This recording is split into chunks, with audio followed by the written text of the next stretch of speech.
When most practices try to increase their ad spend, their results fall apart. Their cost per booking increases and lead quality worsens. And a lot of the time, it causes practices to hit a bit of a plateau. Most of the time it happens because the practices push their ad spend and they are running the same systems and infrastructure that they were running when they first started marketing. And the reality is, when you're spending a lot more on ads, you need a lot more sophisticated systems to support that level of ad spend and still get good results. So for example, one of our clients spent 345K in ads and generated £3.7 million in track treatment revenue from that ad spend. And during that time, they 10x their ad spend. And whilst they 10x their ad spend, their cost per booking actually reduced by 56%. So in this video, I'm gonna run you through what that system is and exactly how it works so that you can continue getting really good results, if not better results, while you scale your ad spend. So the first pillar is from the ad side. What we typically see is when you increase your ad spend, your frequency goes up, meaning that the same people are seeing the same ads more times. Then your CPMs go up, meaning your CPMs is your cost per 1,000 impressions, meaning that Meta is now charging you more to serve these ads to its users. And ultimately, this results in an increase in cost per lead. So you might now be spending 50% more, but if your cost per lead goes up 50%, then you're now spending more to acquire the same number of leads. And the way that you solve this is through creative volume and diversity. And let me quickly explain the mechanics of how this actually works, which is when you spend more on ads, you reach colder audiences as you scale.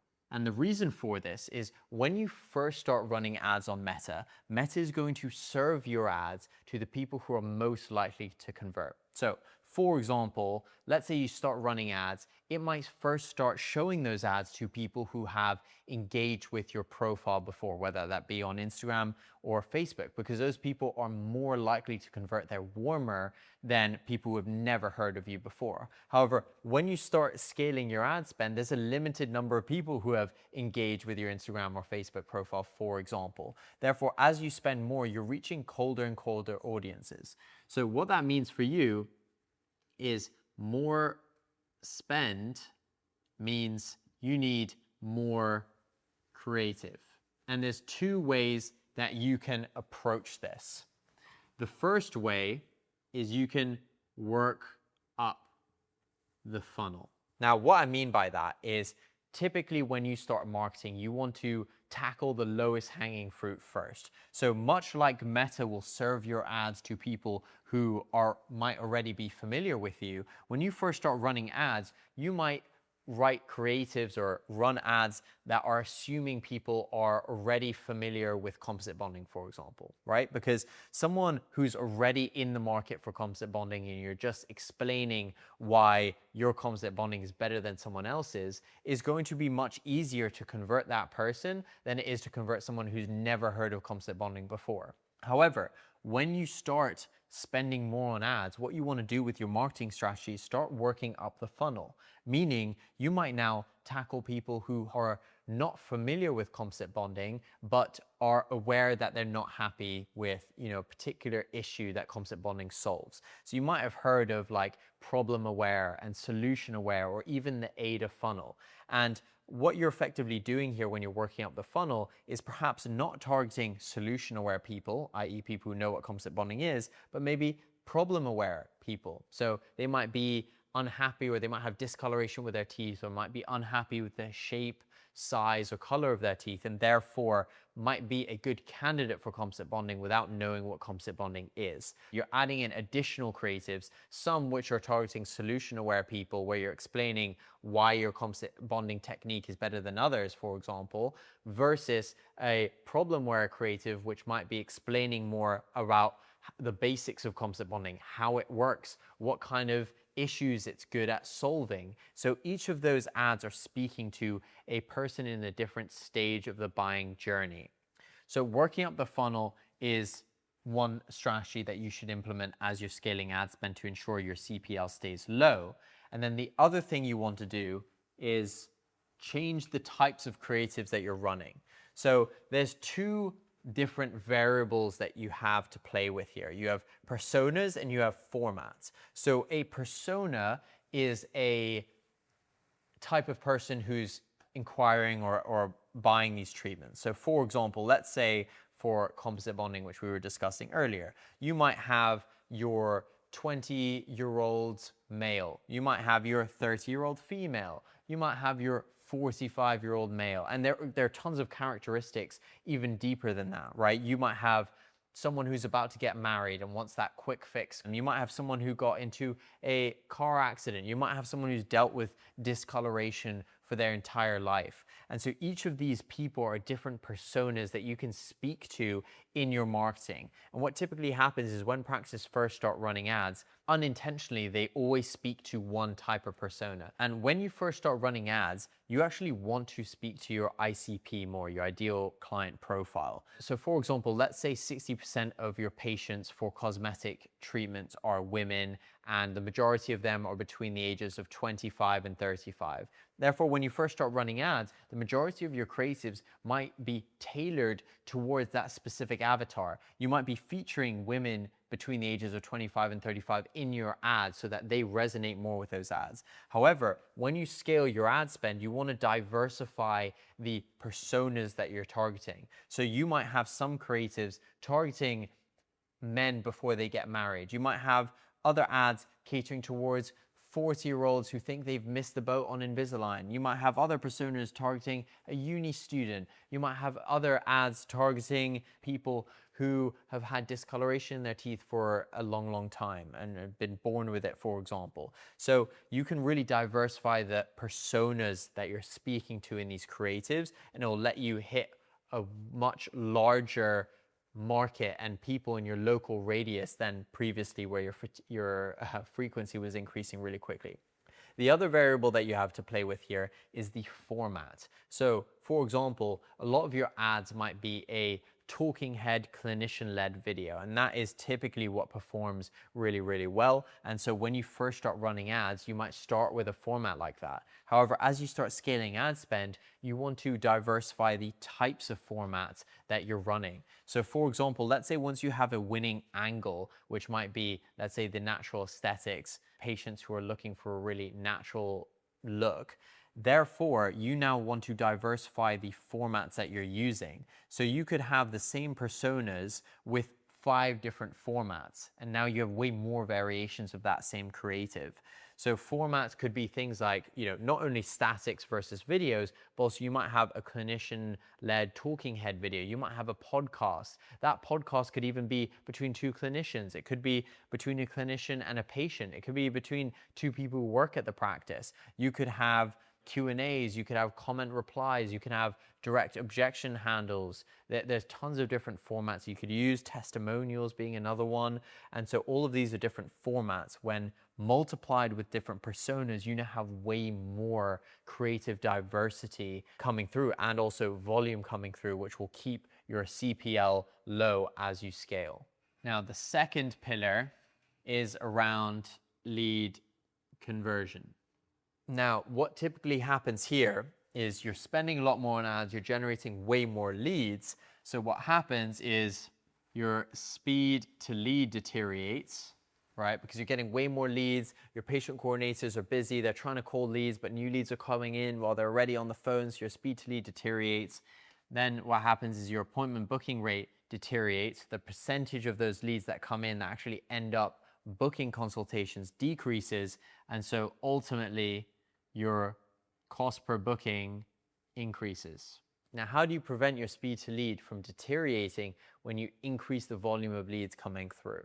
Well, the first thing you can do, if you don't already have this, is dedicated team. So if previously you might have your front of house calling leads or even treatment coordinators calling leads. That's fine when you start out, but as you start really scaling your ad spend significantly, that's when the case for building a call center and an in-house booking team really becomes a lot more attractive. So having dedicated team whose sole responsibility is to contact leads means that if a lead comes in whilst, your front of house is busy dealing with new patients who are like coming in physically to the practice, then your dedicated team will be able to maintain strong response times throughout the day.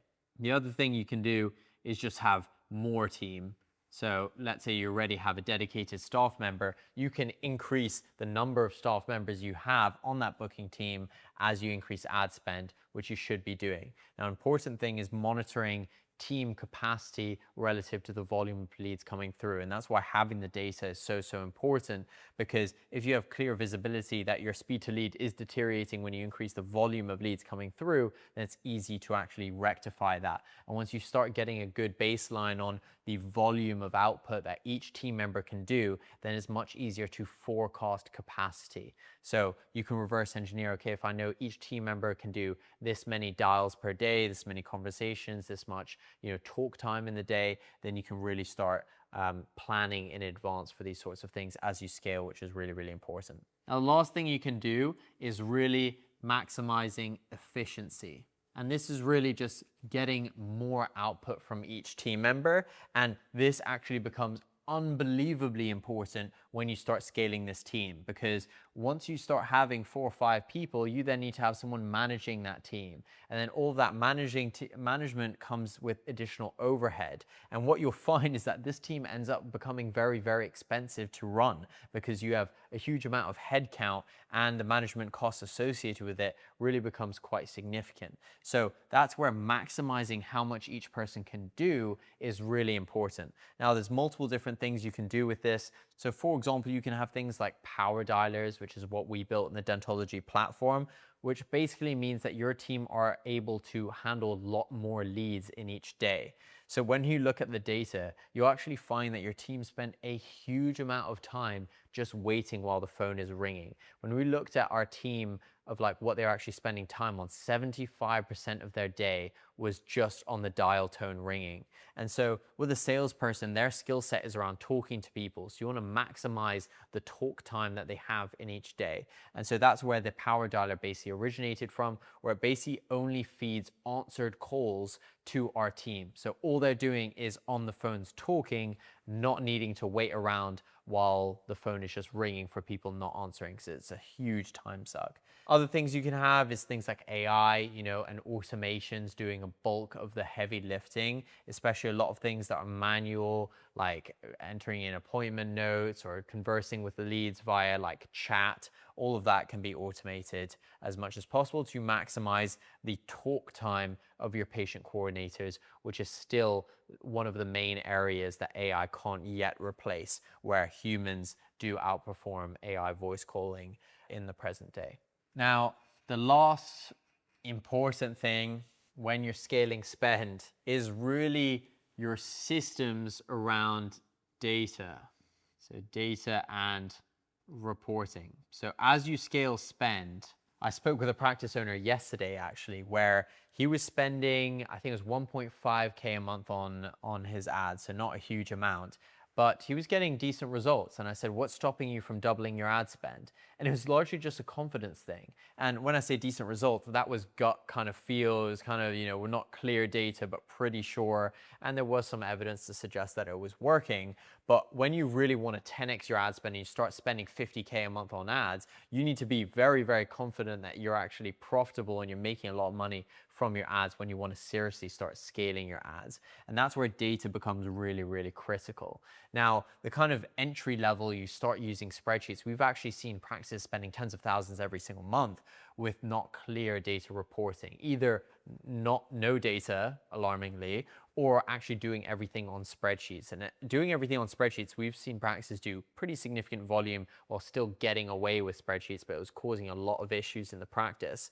And also from a profitability perspective, they were having full-time people just doing data entry, people manipulating numbers, all sorts of things that can cause gaps in the data and just issues in the reliability of said data. But those are typically the areas where things break down from a data perspective.